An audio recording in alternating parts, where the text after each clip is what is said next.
بسم اللہ الرحمن الرحیم۔ السلام علیکم۔ یہ کتاب آپ کے لیے کاشانہ بصیرت کے یوٹیوب چینل کی جانب سے ریکارڈ کی جا رہی ہے۔ کتاب کا نام ہے شمیم ولایت۔ اب ہم کتاب کا پارٹ نمبر 10 پڑھیں گے۔ فصل دوم، عید ولایت کا بقیہ حصہ، صفحہ نمبر 151۔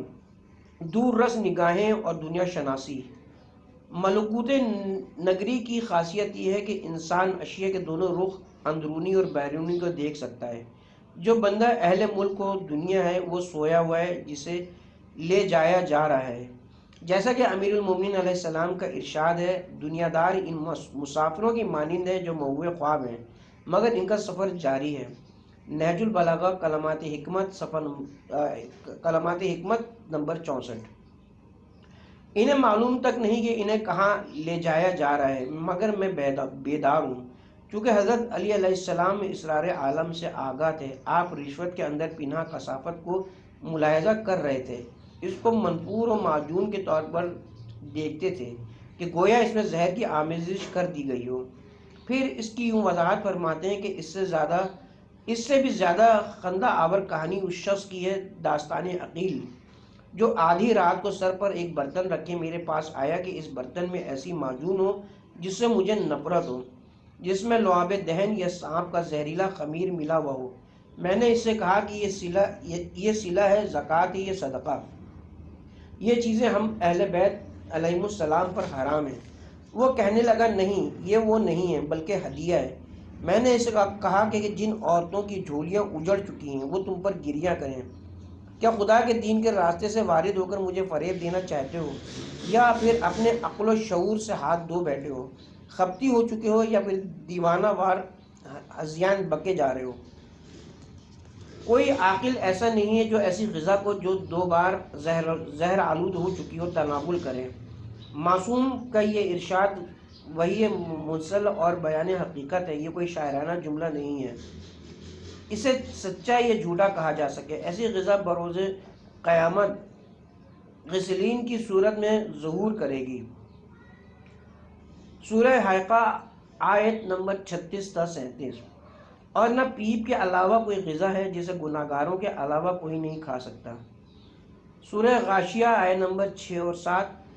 ان کے لیے کوئی کھانا سوائے خاردار جھاڑی کے نہ ہوگا جو نہ فربہی کھاس پیدا کرے گا اور نہ بھوک کے کام آ سکے گا۔ ذریعہ قیامت اس آیہ کریمہ کی تعبیر کے مطابق نہ انسان کو فربہ کرے گی اور نہ ہی بھوک مٹائے گی۔ یہ وہی دنیا کی بد زبانی ہے، یہ انسان کے کاموں کے اسرار ہیں۔ جب تک انسان اس مقام تک رسائی حاصل نہ کر لے، اس کے ہاتھ گناہوں سے نہیں رک پائیں گے۔ جب بعض حضرات کی رسائی مولع حرام تک ہو جاتی ہے تو وہ خود کو تلا و مضبوط یا فرش مرفوعہ پر فائز محسوس کرتے ہیں۔ وہ نہیں جانتا ہوتا کہ اس کے اندر تو زہر ہے۔ حضرت علی علیہ السلام نے اپنے خطبات، مبارزات، ارشادات میں بلا وقفہ حکومت حاصل کرنے کا عندیہ دیا ہے، مگر خود ہی فرمایا ہے کہ اس کے اندر زہر ہے۔ حکومت حدود کے اجرا اور حقوق کی ادائیگی کا ذریعہ ہے، بس اس کے علاوہ کچھ نہیں۔ اگر کوئی شخص خود کو پستی میں ڈال دے تو گویا اس نے خود کو بکری کی ناک سے بہتے ہوئے گندے پانی کے عوض بیچ دیا ہے۔ حضرت علی علیہ السلام اپنے مشہور خطبہ شکشکیہ میں دنیا اور دنیاوی مقام کے باطن کے متعلق ارشاد فرماتے ہیں، تمہاری دنیا اپنی تمام تر خوبیوں اور حسن کے ساتھ میری نظر میں بے وقت ہے، بلکہ اس کی اہمیت بکری کے ناک سے بہتے ہوئے گندے پانی سے بھی کم ہے۔ نہج البلاغہ خطبہ نمبر 3۔ تم اپنی دنیا کو میری نظروں میں بکری کی چھینک سے بھی زیادہ ناقابل اعتنا پاؤ گے۔ اگر مولا کائنات کا یہ فرمان انسانی معاشرے میں نافذ ہو جائے تو پھر تمام تنازعات از خود ختم ہو کر رہ جائیں گے۔ امام علی علیہ السلام وصیت کرتے ہوئے فرماتے ہیں، خود کو ارزاں نرخوں میں نہ بیچو، تمہاری قیمت صرف جنت ہی ہو سکتی ہے، تمہارے نفوس کی قیمت صرف جنت ہو سکتی ہے، اس سے کم پر خود کو مت بیچو۔ نہج البلاغہ حکمت نمبر 456۔ اگر مجھے توفیق نصیب ہوئی اور معاملات میرے سپرد کر کیے گئے تو خداوند کریم کی رضا اور خوشنودی کی خاطر کام کروں گا۔ اگر کوئی دوسرا کار خیر میں معروف ہوا، میں اس پر اپنی رضائیت کا اظہار کروں گا تاکہ سارا ثواب وہ لے جائے، اور خداوند کریم اس میں ہمیں بھی بغیر کم و کاس کے عطا کرے گا۔ ایسی وضع اور کیفیت میں اس کائنات میں کبھی کوئی تنازع سر اٹھا ہی نہیں سکتا۔ اگر کوئی شخص دوسروں کی خدمات کی صدقے دل سے تائید کرے اور اپنی رضامندی کا اظہار کر دے تو خداوند متعال ایسے شخص کو بھی کوئی کم ثواب عطا نہیں کرے گا، کیونکہ اس نے خود خواہی، انا پرستی جیسے دشمن کو جو ہمیشہ کے لیے اندر ہی اندر اپنی کمین گاہ میں گھات لگائے بیٹھا ہے، شکست دوچار کیا ہے۔ وہ دشمن جو برابر وسوسے ڈال رہا ہوتا ہے، وہ بار بار احساس دلانے کی کوشش کرتا ہے کہ آخر تم آگے کیوں نہیں آئے، تمہارا نام کیوں نہ بن پایا۔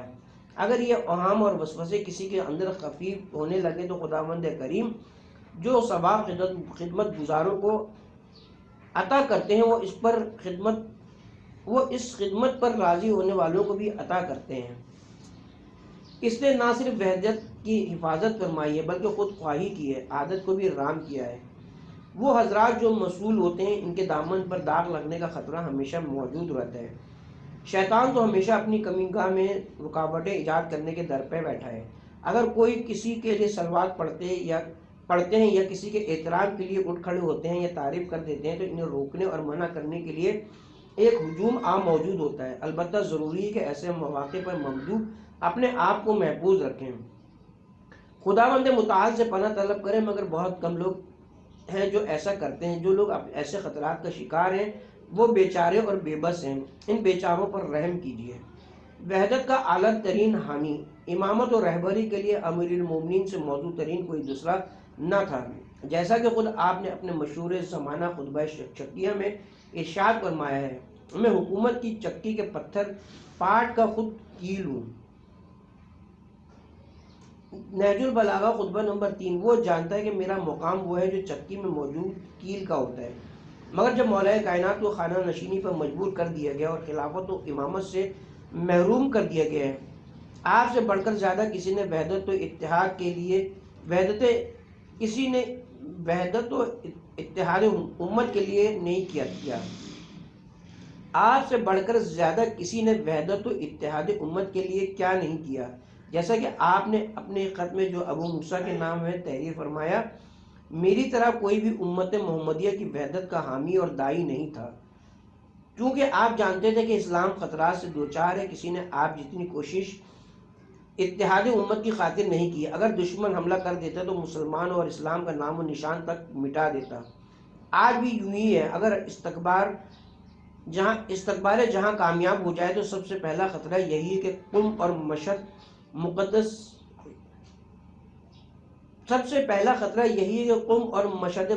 جنت البقیع کی طرح مسمار کر دیے جائیں گے، پھر نہ ولایت بچے گی نہ رسالت۔ انقلابی اسلامی کی کامیابی سے قبل ائمہ اطہار علیہ السلام کے اسماء مبارکہ صرف امام بارگاہوں، عزا خانوں اور دوسرے حالوں میں تحریر شدہ تھے، جبکہ آج ایران میں جگہ جگہ ان عظیم ہستیوں کی یاد منائی جا رہی ہے۔ یہی اس ملک میں حکومت کر رہے ہیں۔ ہمارا نظام اور ملک اسی خاندان سے وابستہ ہے، یہ ولایت کے ذریعے ہی چل رہا ہے۔ عوام عشق شہادت اور شہدائے کربلا کے ساتھ مشہور ہونے کی غرض سے جوب در جوب جام شہادت نوش فرما رہے ہیں۔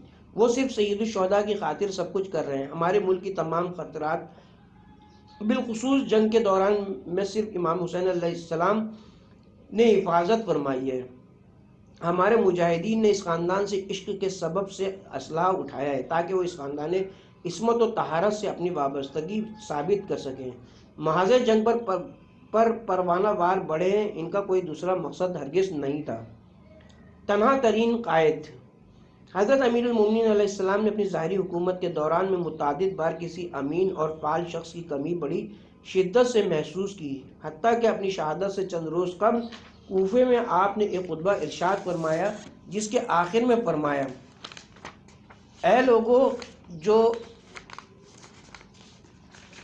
لوگو جو انبیاء علیہ السلام اپنی اپنی امتوں کے لیے لائے تھے یا ان کے ساتھ انہوں نے انجام دیا کو میں نے تمہارے لیے انجام دیا ہے اور پہنچایا ہے، اور وہ رسالت جو جانشین پیغمبر کی ذمہ داری تھی آپ کی وفات حسرت آیات کے بعد میں نے اسے انجام دیا ہے۔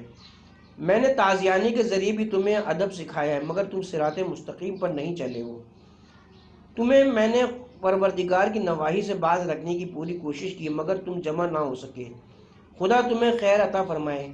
کیا تم اب بھی منتظر ہو کہ میرے علاوہ بھی تمہارا کوئی رہبر اور رہنما ہوگا جو تمہیں راہ حق دکھلائے گا؟ جان لو جو کچھ دنیا میں تم سامنے لانے کی صحیح کرتے ہو وہ پشت دکھا گیا ہے، اور جسے پشت دکھلانا چاہتی تھی اسے سامنے لائے ہو۔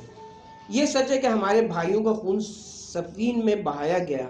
اگر آج وہ زندہ نہیں ہے تو گھاٹے میں بھی نہیں ہے۔ وہ خوش بخت اور خوش نصیب تھے۔ وہ خوش رہے وہ نہیں ہیں، ورنہ انہیں یہ گلوگیر لقمہ بھی نگلنا پڑتا اور بدبودار پانی بھی پینا پڑتا۔ انہوں نے اپنے پروردگار سے ملاقات کا شرف حاصل کیا، ان کو ان کی جزا عطا کی گئی، ان کو ان کے خوف کے بعد سرائے جائے امن میں ٹھہرا دیا گیا۔ میرے بھائی کہاں ہیں؟ وہ جو سوار ہو کر راستے پر چل رہے تھے، حق کی راہ میں قدم بڑھا رہے ہیں۔ حضرت عمار کہاں ہیں؟ ابن تحیان کہاں ہیں؟ ذوالشہادتین کہاں ہیں؟ ان جیسے دوسرے برادران کہاں ہیں جنہوں نے جان کی بازی لگا کر ایک عہد و پیمان باندھا؟ ان کے سر ظالموں کے پاس بھیجے گئے۔ پھر آپ نے اپنا ہاتھ اپنی ریش مبارک پر پھیرا، پھر کافی دیر مہوے گریہ رہے۔ اس کے بعد فرمایا، ہائے میرے وہ برادران جو تلاوت قرآن کیا کرتے تھے، ہمیشہ کام کیا کرتے تھے، اپنے فرائض کے بارے میں دقت سے کام لیتے تھے، انہیں انجام دیتے تھے، سنتوں کو احیا بخشتے تھے، بدعتوں کو جڑ سے اکھاڑ پھینکتے تھے، انہوں نے جہاد کی دعوت قبول کی، انہیں اپنے رہبر و رہنما پر اعتماد تھا، انہوں نے خلوص دل سے اس کی پیروی کی۔ پھر یہ الفاظ پکار اٹھے، اے بندگان خدا، جہاد جہاد۔ نہج البلاغہ میں آپ کے خطوط سے معلوم ہوتا ہے کہ علوی حکومت کے ذمہ داران اور مسئولین کے نام لکھے گئے خطوط تین طرح کے ہیں۔ ایک دستہ مسئولین کے نام جیسے مالک اشتر وغیرہ، دوسرا دستہ جو کارکنوں کے نام جیسے حضرت کمیل بن زیاد نقی، تیسرا دستہ تھا زیاد بن ابیہ، منذر بن جارود جیسے افراد۔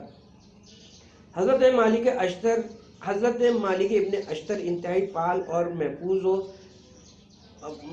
اور مضبوط و توانا قسم کے مدبر اور مدیر تھے۔ انہیں خراج تحسین پیش کرتے ہوئے مصر کے وسیع علاقے کا انتظام سونپا گیا۔ جب آپ نے مالک بن اشتر کی شہادت کی خبر سنی تو فرمایا، مالک ہائے کیا کیا تھا! اگر مالک پہاڑ ہوتے، ایسے پہاڑ کے مانند ہوتے جس کی مثال نہیں ملتی، اور اگر پتھر ہوتے تو انتہائی محکم سخت پتھر ہوتے، کوئی سواری ان کے وجود کے کوثار پر قدم نہ رکھ پاتی، اور کسی پرندے کو ان کی بلندی پر جرأت پرواز نہ ہوتی۔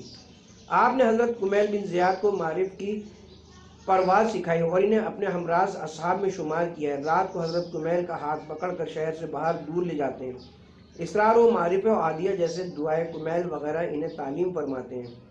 حضرت کمیل بن زیاد فرماتے ہیں کہ مولا امیر المومنین علیہ السلام نے میرا ہاتھ پکڑا اور قبرستان کی سمت لے گئے۔ جب ہم ایک صحرا میں پہنچے تو آپ نے ایک درد بھری آنکھ کھینچی اور فرمایا، اے کمیل بن زیاد، یہ دل ظروف کے مانند ہوتے ہیں، یہ بہترین ظروف ہوتے ہیں، ان میں ایک تو وسعت بہت زیادہ ہوتی ہے، دوسرے یہ امین بڑے غضب کے ہوتے ہیں۔ میں جو کچھ بھی تمہارے سامنے بیان کروں اسے محفوظ کر لو۔ اور جب کمیل بن زیاد کو مامور کیا تو انہیں ایک نصیحت آموز خط تحریر فرمایا، میں تمہیں اسی جگہ کا سپہ سالار مقرر کرتا ہوں، مگر یہ کہ ظالموں اور ڈاکوؤں کی کبھی پشت پناہی نہ کرنا۔ حضرت کمیل جتنے پائے کے عارف تھے اتنے پائے کے مضبوط مدیر منتظم نہیں تھے۔ تیسری قسم کے وہ خطوط تھے زیاد بن ابیہ جیسے افراد کے نام لکھے گئے ہیں کہ اگر امیر المومنین کے پاس کارکنوں کی کثیر تعداد ہوتی اور مالک بن اشتر جیسے افراد ہوتے تو کبھی زیاد بن ابیہ جیسے افراد کو مصولیت نہ دیتے۔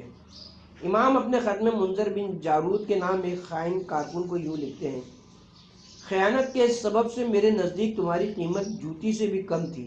اگر علوی حکومت میں موضوع افراد لائق مدیر اور قابل و ذہین ارکان ہوتے تو مولائے شیعان کبھی یوں شکایت نہ کرتے۔ اصولاً ایسے کارکن جو ذہناً اور عملاً فعال ہوں، مخلص ہوں، جیسے شہید بہشتی اور شہید قدوس وغیرہ، ایسے بہت ہی کم ہوتے ہیں۔ اگر خدا نہ خواستہ کہیں اختلاف ہو بھی تو طاقت نہ ہونے کے سبب سے وہ اختلاف بے سود ہو کر رہ جاتا ہے۔ مرد میدان حضرت امیر المومنین علیہ السلام نے اپنے خط میں جو جریر بن عبداللہ بجلی کے نام تحریر کیا گیا جب آپ نے انہیں معاویہ کے پاس روانہ کیا، آپ تحریر فرماتے ہیں جب یہ خط تمہارے ہاتھ میں پہنچے تو معاویہ کو حتمی فیصلے پر مجبور کرو، اسے کہہ دو کہ وہ ایک طرف یقینی ہو کر کھڑا ہو جائے، یا اسے تباہ کن جنگ کے لیے تیار کرو یا پھر اسے رسوا کن صلح پر مجبور کرو۔ اگر وہ جنگ کے لیے آمادہ نظر آئے تو فوراً اعلان جنگ کرو، اور اگر جھک جائے تو فوراً بیعت لے لو۔ والسلام۔ نہ مجھے جنگ کرنے میں کوئی مذائقہ محسوس ہوتا ہے اور نہ صلح کرنے میں، میں کسی پس و پیش سے دوچار ہوں۔ اگر معاویہ جنگ کا خواستگار ہے تو ہم جنگ کریں گے، اور اگر وہ صلح کا آرزو مند ہے تو پھر ہم صلح کر لیں گے۔ البتہ ہماری جنگ اور صلح دونوں معیاری ہوں گی۔ اگر وہ جنگ کا متمنی ہو تو پھر ہم ایسی جنگ کریں گے جو گھروں کو راکھ کر دے گی، دشمنوں کو جلا وطنی پر مجبور کر دے گی، اور ہمارے مخالفین کو صفحۂ ہستی سے محو کر دے گی۔ علی جس طرح بھی ہوئے، کامیابی علی کے حصے میں ہی آئے گی۔ ہم کسی میدان میں شکست دوچار نہیں ہوں گے۔ اگر معاویہ صلح کا متمنی ہو تو ہم بھی جنگ پر اصرار نہیں کریں گے۔ ہماری صلح ایک شرط اصلی قانونی ہوگی اور باقی سب اس کی فروعات ہوں گی۔ اصلی قانونی شرط ہے اموی حکومت کا سقوط۔ ہم مٹی اور پانی کے بارے میں بعد میں بحث کریں گے۔ پہلی جو اساسی ترین شرط ہے وہ تسلیم ہونا اور اموی حکومت کا سقوط ہے۔ آج بھی ہم شیعان علی کا شعار اور نعرہ یہی ہے۔ جب برج بن مسہر طائی خارجی نے امام کی یہ گفتگو سنی تو کہنے لگا اس کا علاج صرف خدا کے پاس ہے۔ امام نے اس کی بات سن کر فوراً ارشاد فرمایا، خاموش ہو جاؤ، خدا نے تمہیں بڑے احسن طریقے سے دور رکھا ہوا ہے۔ اے دندان شکستہ، خدا نے تو مایہ حق ہے، خدا تو مایہ حق ہے، جبکہ تم ناچیز ہو، اپنی آواز دھیمی رکھو، کہیں باطل کی آواز بلند نہ ہونے پائے۔ تمہاری مثال بکری کے سینگوں والی ہے جو اوپر کو اٹھے ہوتے ہیں۔ بس اس دن کا انتظار کرو جس دن میں اپنی تلوار سوٹ لوں گا، تمہاری خبر تک نہیں ہوگی۔ تم ہنوز بکری کے سر پر کھڑے سینگ کی مثل ہو اور وہ مجھے جنگ کے آئین اور طریقے سکھلا رہے ہو۔ ایک دوسرے خطبے میں ارشاد فرمایا، تم نے اتنی بے وفائی اور بے رخی کی، میری مدد نہیں کی۔ حتیٰ کہ قریش بول اٹھے، فرزند ابو طالب شجاع مرد ہے مگر فنون حرب سے آگاہ نہیں ہے، خدا انہیں خیر عطا کرے۔ آیا خود ان میں سے کوئی ایک میدان میں مجھ پر برتری اور افضلیت رکھتا ہے؟ میں نے میدان جنگ میں تب سے قدم رنجہ فرمایا تھا جب میں نے اپنی حیات کی 20 بہاریں بھی نہ دیکھی تھیں، جبکہ اب تو میری عمر کی 60 بہاریں گزر چکی ہیں۔ کوئی ایسا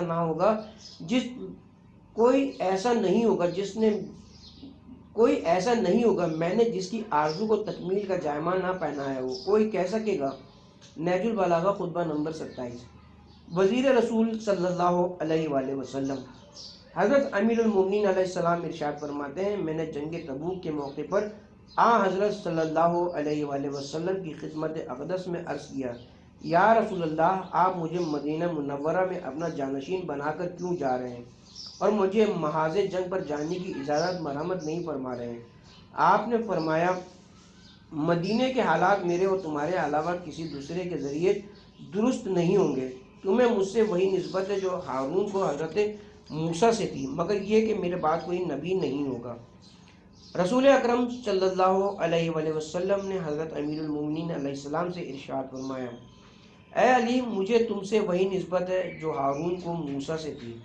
اس روایت کو شیعہ و سنی فریقین نے ذکر کیا کہ آپ نے فرمایا، اے پروردگار، میں تم سے وہی سوال کر رہا ہوں جو موسیٰ نے کیا تھا۔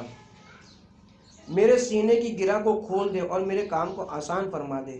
میری زبان کی گرہ کھول دے تاکہ یہ میری گفتگو کو بآسانی سمجھ سکیں۔ میرے خاندان میں میرا وزیر قرار دے اور وہ میرا بھائی علی ہو۔ اسے میرا پشت پناہ قرار دے، اسے میرے امر میں شریک قرار دے۔ قرآن نے حضرت موسیٰ اور ہارون کی نسبت کو بیان فرمایا کہ حضرت موسیٰ کلیم اللہ نے بارگاہ یزدی میں عرض کیا، سورہ طٰہٰ آیت نمبر 29 تا 32، اے میرے رب، میرے لیے ایک وزیر اور مددگار قرار دے، میرے بھائی ہارون کو میرا پشت پناہ بنا اور ہارون کو میرے امر میں شریک قرار دے۔ خداوند کریم نے حضرت ہارون سے خطاب فرمایا اپنے بھائی موسیٰ کے ہمراہ ہو جاؤ۔ یہاں ذات کریم حضرت علی ابن ابی طالب علیہ السلام کو فرما رہی ہے کہ پیغمبر کے ہمراہ ہو جاؤ۔ تبھی تو آپ نے خطبہ قاسیہ میں ارشاد فرمایا ہے کہ جو کچھ رسول اکرم سنتے ہیں میں بھی سنتا ہوں۔ پیغمبر اکرم نے بھی حضرت علی علیہ السلام کو ارشاد فرمایا اے علی میں جو کچھ سنتا ہوں وہ تم بھی سن سکتے ہو، جو کچھ میں دیکھتا ہوں تم بھی دیکھتے ہو، میرے اور تمہارے درمیان فرق یہ کہ میں پیغمبر ہوں اور تم پیغمبر نہیں ہو بلکہ پیغمبر کے وسیع اور وزیر ہو۔ نہج البلاغہ خطبہ نمبر 190۔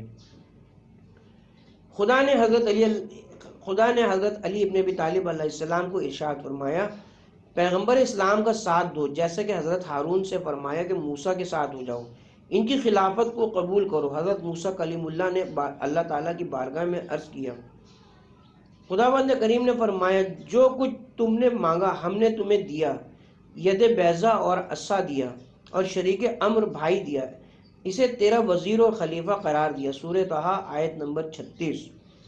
پیغمبر اکرم صلی اللہ علیہ وآلہ وسلم نے حضرت علی علیہ السلام کو ارشاد فرمایا اے علی تیری نسبت مجھ سے وہی ہے جو ہارون کو موسیٰ سے تھی، بامعنی کہ خدا نے تجھ سے فرمایا کہ تم میرے ہمراہ رہو، میرا ساتھ دو۔ رسالت حقیقت قرآن میں اور وحی میں تجلی کرتی ہے، رسالت حقیقت قرآن میں اور وحی میں تجلی کرتی ہے، اس لحاظ سے امام معصوم علیہ السلام جیسے وجود مبارک حضرت امیر المومنین علیہ السلام پیغمبر گرامی قدر کے شریک امر ہیں۔